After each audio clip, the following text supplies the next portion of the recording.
स्वागत है आप सबका एक और नई वीडियो के साथ नोटी रेसिपी चैनल पर। आज हम आप सबके लिए लेकर आए हैं बहुत ही स्वादिष्ट मटर के परांठे की रेसिपी और साथ में दही की सब्जी, इसलिए वीडियो को लास्ट तक जरूर देखना। यहाँ पर मैंने लिए हैं 250 ग्राम के करीब मटर को मैंने पानी से अच्छे से धो लिया था। तो हम यहाँ पर सारे मटर के दाने निकाल के तैयार कर लेंगे। और आप सबके बहुत सारे कमेंट आते हैं कि दीदी आप किस ऐप से वीडियो बनाते हो, कैसे एडिट करते हो, कैसे क्या करते हो। तो उसके लिए हम आप सबके लिए एक प्रॉपर वीडियो बनाएंगे। तो इसलिए आप हमें कमेंट करके जल्दी से जल्दी बताएं कि आपको क्या क्या पूछना है और क्या क्या वो करना है, ताकि हम अच्छे से आप सबके लिए वीडियो बना पाएँ। और यहाँ पर हमारे मटर के दाने भी निकल के तैयार हो चुके हैं। चूल्हा हमने जला लिया था, तो इसके ऊपर मैंने कढ़ाई रख दी है। कढ़ाई के अंदर हम पानी डालेंगे और मटर डाल देंगे। मटर को हम यहाँ पर 10 से 15 मिनट के लिए उबाल लेंगे।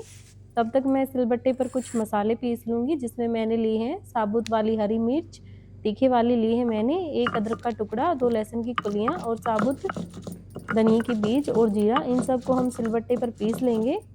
आप चाहें तो इनको वैसे भी काट के भी डाल सकते हैं, लेकिन मैंने इनको अच्छे से ये देखिए सिलबट्टे पर पीस के तैयार कर लिया है। अब इनको हमने एक बर्तन में डाल लिया है। और ये देखिए तब तक हमारी मटर भी अच्छे से उबल के तैयार हो चुकी हैं। मटर का दाना अच्छे से गल चुका है। इनको भी हम चूल्हे से नीचे उतार लेंगे। और इनको नीचे उतारने के बाद मैंने इनको ठंडा कर लिया था, तो इनको हम सीधा ही सिलबट्टे पर डालकर पीस लेंगे। आप चाहें तो इनको मिक्सी के जार में भी पीस सकते हैं, क्योंकि हम कोई भी चीज़ पीसते हैं तो सिलबट्टे का ही प्रयोग करते हैं। यदि आपके पास सिलबट्टा नहीं है तो आप हैंड ग्राइंडर या मिक्सी का जार कोई भी चीज़ प्रयोग कर सकते हैं। और मटर को हम हमेशा उबाल के ही पीसते हैं, क्योंकि कच्चे मटर का प्रयोग करेंगे तो उससे हमारे पेट में दर्द हो जाएगा। इसलिए आप अभी हमेशा मटर को उबाल कर ही पीस के डालें। किसी भी चीज़ में डालें तो जैसे आप कचौरी या परांठा बनाएं तो उसमें हमेशा उबाल कर मटर का प्रयोग करना चाहिए।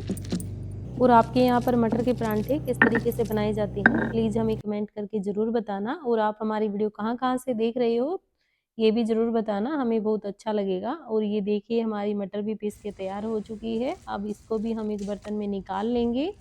सारी हमारी तैयारियां हो चुकी हैं। अब हम तवे को चूल्हे के ऊपर रख देंगे और उसके अंदर हमने सरसों का तेल डाल दिया है, 2 से 3 चम्मच के करीब। आप चाहें तो इसको घी में भी बना सकते हैं। तेल से अच्छे से धुआं उठने लगा है, तो इसके अंदर मैंने राई चटका दी है और सिल पर पिसे हुए अदरक, लहसुन और हरी मिर्च वाले पेस्ट को डालेंगे। और इसी के साथ सिल पर पिसी हुई हरी मटर को डाल देंगे और 2 से 3 मिनट के लिए अच्छे से पकाएंगे। वैसे तो हम ऐसे भी मटर के परांठे बना सकते हैं, मटर को बिना फ्राई किए हुए भी, लेकिन हम ऐसे बनाते हैं तो हमारे मटर के परांठे फट जाते हैं। लेकिन आज हम आपको ऐसा तरीका बताएंगे कि आज के बाद आपके मटर के परांठे कभी भी नहीं फटेंगे। तो इसके अंदर हम बेसिक करके मसाले डाल देंगे, हल्दी पाउडर, लाल मिर्च पाउडर और स्वाद के अनुसार नमक डाल देंगे। और इसी के साथ हम 2 चम्मच बेसन डालेंगे। बेसन डालने से जो हमारे परांठे हैं वो बिल्कुल भी नहीं फटेंगे, क्योंकि बेसन जो है पानी को सोख लेता है, तो इसलिए हमने यहाँ पर बेसन का प्रयोग किया है। और बेसन डालने के बाद और सारे मसाले डालने के बाद हमें यहाँ पर 2 से 3 मिनट के लिए और पका लेना है। और ये लीजिए मटर के परांठे का जो मसाला है वो अच्छे से बन के तैयार हो चुका है। अब इसको हम एक बर्तन में निकाल लेंगे। और यहाँ पर मैंने लिया है गेहूं का आटा, इसके अंदर हम डाल देंगे अजवाइन। अजवाइन को हाथों से क्रश करके डालना है। और इसी के साथ मैंने यहाँ पर ली है मेथी। मेथी को मैंने बिल्कुल बारीक पीस लिया था पहले ही, इसको भी हम डाल देंगे। ये बिल्कुल ऑप्शनल है, मेरे पास रखी थी तो मैंने पीस के डाल दिया है। स्वाद के अनुसार नमक डाल देंगे। यहाँ पर आप इसके अंदर थोड़ी सी मलाई भी डाल दीजिएगा, हम यहाँ पर डालना भूल गए थे तो मैंने बाद में ऐड कर ली थी। और सारे आटे को अच्छे से मिला लेना है और थोड़ा थोड़ा पानी डालकर आटा लगा लेंगे। आटा हमें यहाँ पर बिल्कुल नरम और मुलायम लगा के तैयार करना है, क्योंकि परांठे के लिए कभी भी हमें सख्त आटा नहीं लगाना चाहिए। और ये लीजिए हमारा आटा भी लग के तैयार हो चुका है। और इसी के साथ हम एक बार बीच में दही की सब्जी बनाएंगे, जिसके लिए मैंने दही और लस्सी ले ली है। इनको हम अच्छे से फेंट लेंगे, दोनों को अच्छे से मिलाएंगे।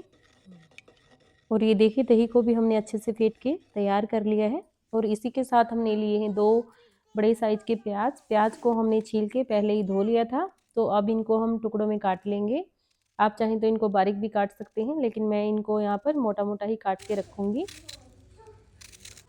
इस तरह से मैंने प्याज को काट के तैयार कर लिया है। और तवे को हमने चूल्हे के ऊपर फिर से रख दिया है।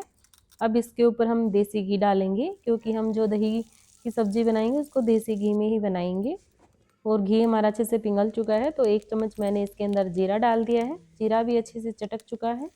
अब इसके अंदर हमने यहाँ पर बारीक कटा हुआ लहसुन भी डाल दिया है। लहसुन को मैंने पहले ही काट के रख लिया था। लहसुन भी अच्छे से भून के तैयार हो चुका है, तो हम कटे हुए प्याज डाल देंगे और प्याज डालने के बाद इनको हम 3 से 4 मिनट के लिए अच्छे से सुनहरा रंग आने तक पका लेंगे। और ये देखिए प्याज अच्छे से सुनहरे रंग के हो चुके हैं, हमें इनको ज़्यादा नहीं पकाना है। अब इसके अंदर हम कुछ बेसिक मसाले डालेंगे। सबसे पहले हम स्वाद के अनुसार नमक डाल देंगे और हल्दी पाउडर डालेंगे और लाल मिर्च पाउडर डालेंगे और थोड़ा सा मैंने यहाँ पर बारीक कटा हुआ धनिया भी डाल दिया है। और सारे मसालों को हम अच्छे से मिला लेंगे, ताकि 1 से 2 मिनट के लिए पकाएंगे, ज़्यादा नहीं पकाएंगे, ताकि जो भी मसालों का कच्चापन है वो अच्छे से निकल जाए। इस तरीके से हमारी जो प्याज है वो अच्छे से भून के तैयार हो जाएगी। और इस तरह से हमारा दही के लिए जो तड़का है वो हमने तवे पर ही बनाकर तैयार कर लिया है। आप चाहें तो इसको कढ़ाई में भी बना के तैयार कर सकते हैं। और हमारा जो प्याज वाला तड़का है वो अच्छे से बन के तैयार हो चुका है। अब इसको हम दही के अंदर डालेंगे। अब हम तैयार तड़के को दही के अंदर डाल देंगे। वैसे तो आप इस दही को चूल्हे के ऊपर रख के भी डाल सकते हैं, लेकिन ऐसे डालने से जो हमारी दही होती है ना वो फट जाती है। इसलिए हम जब भी दही तड़का या दही की सब्ज़ी बनाते हैं तो ऐसे ही बनाते हैं।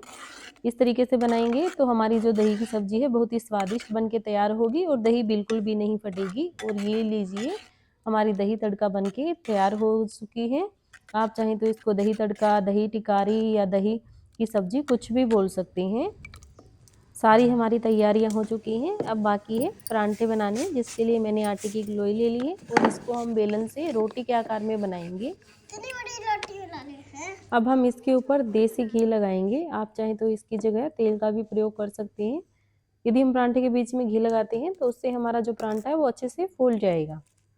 तो इसके अंदर आप घी ज़रूर से लगाएं। और जो हमने मटर का मसाला बना के तैयार किया था वो भी हम इसके बिल्कुल बीच में रखेंगे और सारे किनारों को बीच में ले आएंगे। अच्छे से इस तरीके से बनाएंगे तो परांठा बहुत ही अच्छा बन के तैयार होगा। इस तरीके से और हल्के हाथों से दबाएंगे। फिर इसके ऊपर हम सूखा आटा लगाएंगे और एक बार इसको हम अपने हाथों से ही बना लेंगे इस तरीके से। और फिर हम इसको बेलन से बना लेंगे ऐसे। और ये लीजिए हमारा मटर का परांठा बनके तैयार हो चुका है। अब इसको हम सीधा तवे पर डाल देंगे और अलट पलट कर दोनों तरफ देसी घी लगाकर अच्छे से करारा होने तक सेक लेना है। हमें इसको बिल्कुल हल्की और मीडियम आंच पे ही सेकना है। ज़्यादा तेज आंच पे हमारा जो परांठा है वो जल जाता है, इसलिए आंच को यहाँ पर मध्यम ही रखें और दोनों तरफ देसी घी लगाकर अच्छे से करारा होने तक सेक लेना है। हम इसको यहाँ पर बिल्कुल प्योर शुद्ध देसी घी के अंदर बना रहे हैं। आप चाहें तो इसको तेल के भी अंदर बना सकते हैं। और ये देखिए हमारा परांठा अच्छे से फूल के तैयार हो चुका है। इस तरीके से यदि हम परांठे बनाएंगे तो हमारे ना तो परांठे कभी भी फटेंगे और अच्छे से फूले फूले परांठे बन के तैयार हो चुके हैं। अब मैं आप सबके लिए एक थाली लगा के तैयार करती हूँ। यहाँ पर हम दही की सब्जी को कटोरी के अंदर डाल देंगे और चूल्हे से उतरते गरम गरम मटर के परांठे। और ये लीजिए हमारी थाली भी लग के तैयार हो चुकी है। यहाँ पर मटर के परांठे को मैं आपको तोड़ के दिखाती हूँ। ये देखिए बिल्कुल फुल मटर से भरा हुआ फुला हुआ परांठा बन के तैयार है। यदि आपको रेसिपी अच्छी लगे तो वीडियो को लाइक शेयर कमेंट जरूर करना।